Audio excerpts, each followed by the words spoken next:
Salut à tous, alors on se retrouve dans une nouvelle vidéo dehors parce que de toute façon il n'y a plus de saison, ma bonne dame, il fait quasiment 18 degrés ou je sais pas quoi.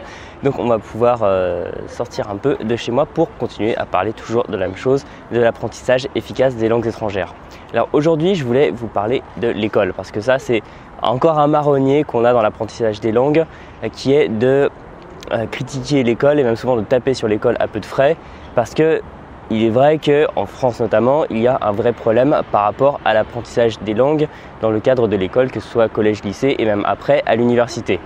Donc on va parler de ça et de toutes les problématiques qu'on va rencontrer à l'école. Donc avant toute chose, une petite annonce, j'ai rouvert les inscriptions à ma formation Améliorer son écoute, donc vous avez un lien dans la description, j'en parlerai à la fin de la vidéo, donc vous pouvez ouvrir le lien et on reparlera ça à la fin. Alors, pourquoi je voulais vous parler de l'école? Parce que d'une part, il y a un vrai problème avec l'école en France, on ne va pas le nier. Il y a énormément d'élèves qui sortent du collège puis du lycée, enfin bref, qui ont le bac avec un niveau déplorable en langue, alors que l'objectif pédagogique c'est d'avoir souvent un niveau B1 ou B2, enfin je ne sais plus exactement. Bref, un niveau conversationnel quand même assez élevé et on peut quand même le dire, dans l'absolu, le contrat n'est pas du tout rempli. Et on parle souvent des compétences en langue, généralement on va mesurer les compétences plutôt en anglais, mais malgré tout, quelle que soit la langue, il y a quand même peu d'élèves qui sortent avec un bon niveau du système scolaire. Ensuite, parce que je voulais quand même apporter un peu de nuance, vous le savez, moi je suis plutôt quelqu'un qui essaye d'aller au fond des choses et c'est sans doute pour ça que vous me regardez plutôt que d'autres personnes, c'est-à-dire souvent on va dire alors d'un côté mon coco t'as les méthodes de l'école qui marchent pas, de l'autre il y a mes méthodes super révolutionnaires qui permettent d'apprendre une langue en 2 semaines, voilà ça fera 3000 €, tu signes ici. Bon, je suis un peu dur, mais souvent on va prendre l'école comme une sorte de bouc émissaire facile, on va taper dessus sans nuance, sans forcément réfléchir à ce qu'il y a derrière. C'est pour ça aussi que je voulais quand même préciser que j'ai pas de discours à charge forcément contre l'école et contre ses représentants. Je pense qu'il y a des choses qui se passent pas très bien, qui sont pas très bien faites au niveau de l'éducation nationale. Mais bon voilà, je connais des profs, j'ai eu des très bons profs de langue notamment qui m'ont donné envie de continuer avec les langues et c'est peut-être en partie grâce à eux que je fais cette vidéo aujourd'hui. Il y a aussi des profs qui m'ont conseillé dans mon parcours vis-à-vis du monde des langues, qui m'ont donné des idées par rapport à ma pédagogie, mes formations, etc. Il y a même des profs qui me suivent, il y a même des profs d'ailleurs qui m'ont commandé des formations pour s'en inspirer pour faire des exercices avec leurs élèves. Voilà, donc il y a quand même tout un environnement de l'enseignement qui n'est pas non plus à jeter. Je ne veux pas tomber dans ce discours stupide qui consiste à dire alors l'école c'est catastrophique, gna gna gna, et sans savoir vraiment pourquoi. Alors là on va aller au fond des choses. Pourquoi? Il y a un problème à mon avis avec l'école. Et à mon sens, les cours tels qu'ils sont donnés, la pédagogie telle qu'elle est souvent utilisée à l'école, elle est un peu à l'ancienne et elle repose sur des choses qui vont à l'encontre de ce que moi je préconise pour apprendre une langue étrangère. Alors, un des premiers sujets de contentieux, c'est l'obsession pour le par cœur.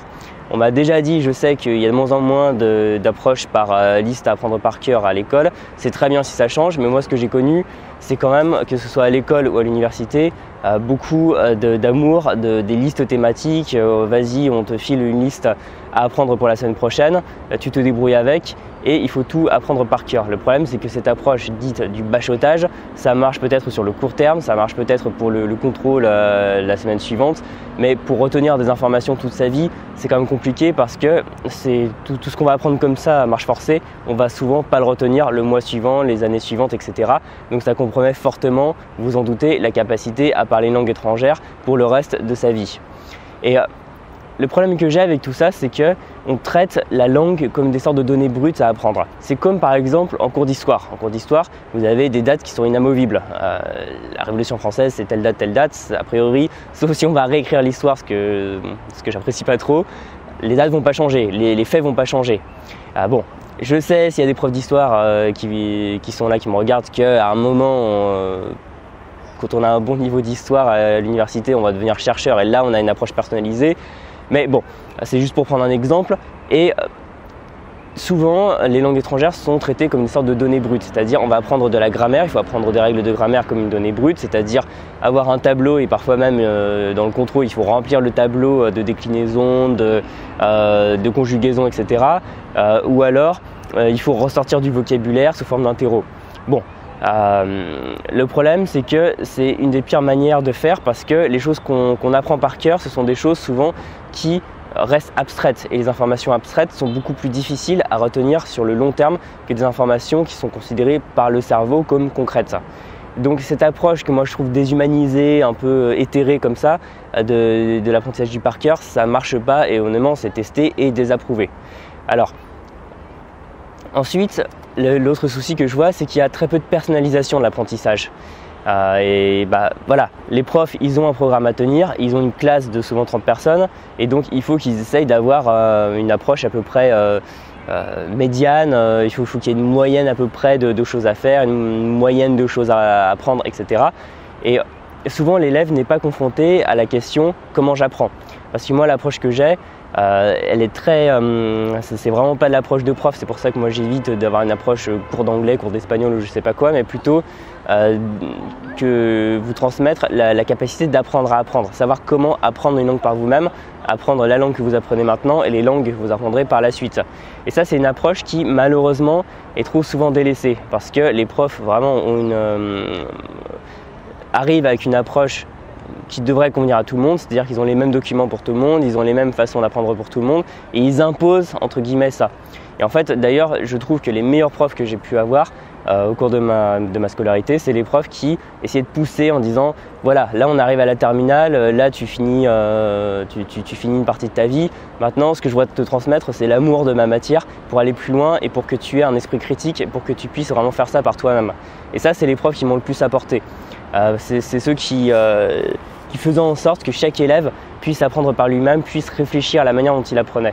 Et ça, c'est vraiment un souci que j'ai avec l'école, c'est parce que on va pas vous donner, on va pas vous poser la question, on va pas vous forcer à vous interroger. Alors que je sais que là, il y a plein de débats sur cette chaîne, il y a des gens qui aiment telle ou telle manière d'apprendre, des gens, je sais pas, qui utilisent la répétition espacée, d'autres qui détestent ça, il y a des gens qui préfèrent apprendre plutôt pour parler, d'autres plutôt pour écrire, etc. Et ça, c'est vraiment la meilleure manière. C'est qu'une fois qu'on a réfléchi, et oui, ça demande du temps, de l'investissement, c'est pour ça que je ne présente pas ça comme une méthode miracle, mais plutôt comme un parcours où on va s'enrichir personnellement et devenir de plus en plus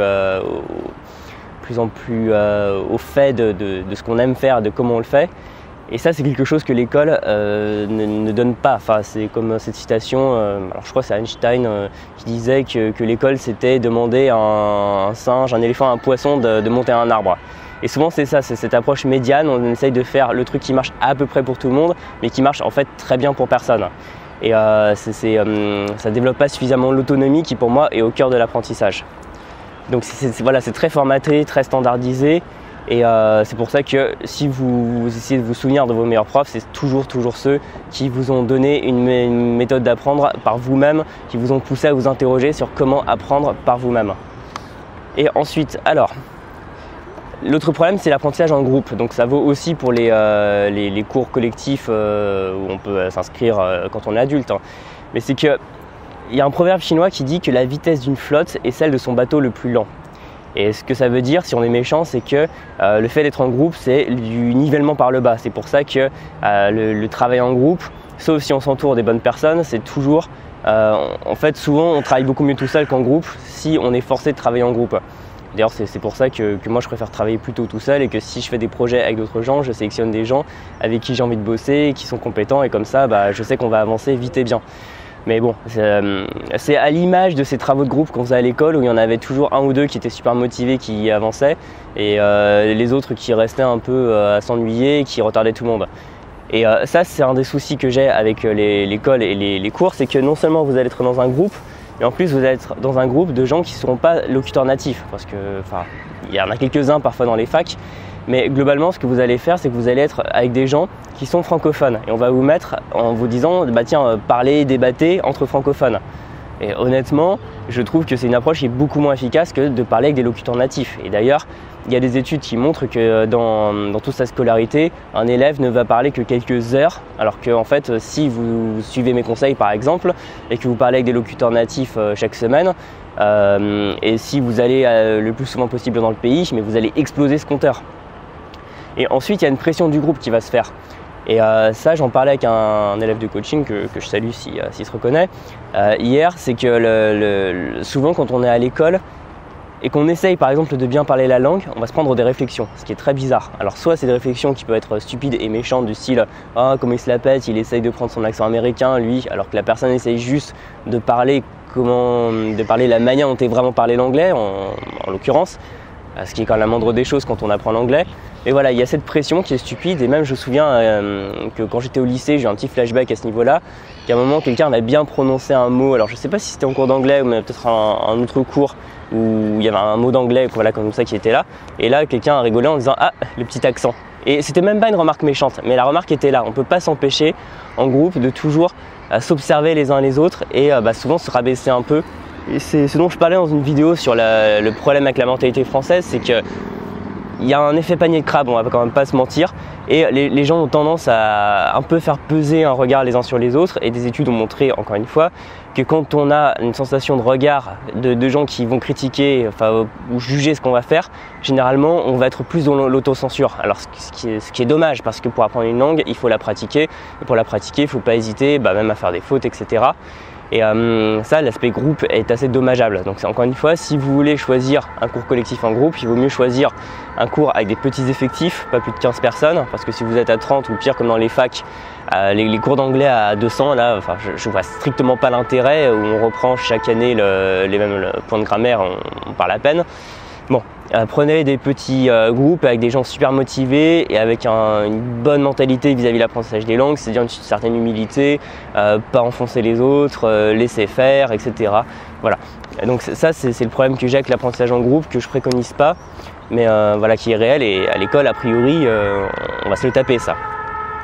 Le souci, ouais, c'est vraiment le manque de bonnes pratiques aussi, de moi ce que j'appelle les bonnes pratiques, c'est-à-dire les choses qui marchent contre les choses qui ne marchent pas, que j'ai pu tester et voir ce qui marchait, ce qui ne marchait pas.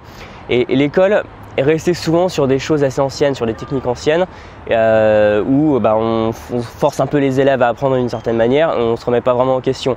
Alors que pourquoi, même si c'est pas forcément le Graal, pourquoi est-ce que l'école essaye pas de réfléchir, je sais pas, à la répétition espacée? Pourquoi l'école essaye pas de faire plus certains exercices? Pourquoi est-ce que l'école essaye pas plus de pousser les élèves à chercher des correspondants? Alors que pour moi, c'est beaucoup plus formateur que n'importe quel cours.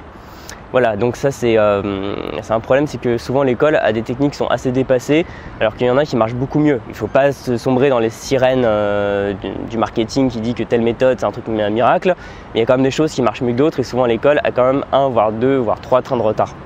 Ensuite, il y a un souci au niveau de la régularité, c'est-à-dire que souvent on va avoir un peu plus, 2-3 heures de cours par semaine, sauf si on est dans une section spéciale type européenne, et ça suffit pas. Ou alors les profs vont essayer de combler les trous, par exemple en donnant des devoirs. Bon, c'est plutôt occuper les élèves, donner des devoirs, parce qu'honnêtement faire quelques devoirs de grammaire, ça sert pas à grand chose, c'est plutôt histoire de. Encore une fois, il vaut mieux pratiquer la langue de manière active. Et c'est pour ça que je trouve beaucoup plus efficace, plutôt qu'aller à des cours, de se faire son petit apprentissage à la maison tout seul, une demi-heure bien concentrée par semaine, plus parler avec des locuteurs natifs, et ça va beaucoup plus vite que prendre des cours classiques qui généralement donnent des résultats qui sont, je trouve, assez faibles. Pour terminer, dernier point sur l'école à charge, c'est tout l'aspect notation, c'est tout l'aspect machin devrait redoubler d'efforts, machin devrait redresser la barre. Enfin, c'est toujours le bâton plutôt que la carotte, et c'est vraiment l'illustration des réunions de fin de trimestre, là, les conseils de classe, voilà, où les profs se réunissent et distribuent les bons points, les mauvais points. Et il y a toujours ce truc, c'est que si on s'est trompé, on a une mauvaise note, et la mauvaise note est associée à un manque de travail, est associée à de la fainéantise, et donc avec la non-volonté de se conformer au travail selon l'école.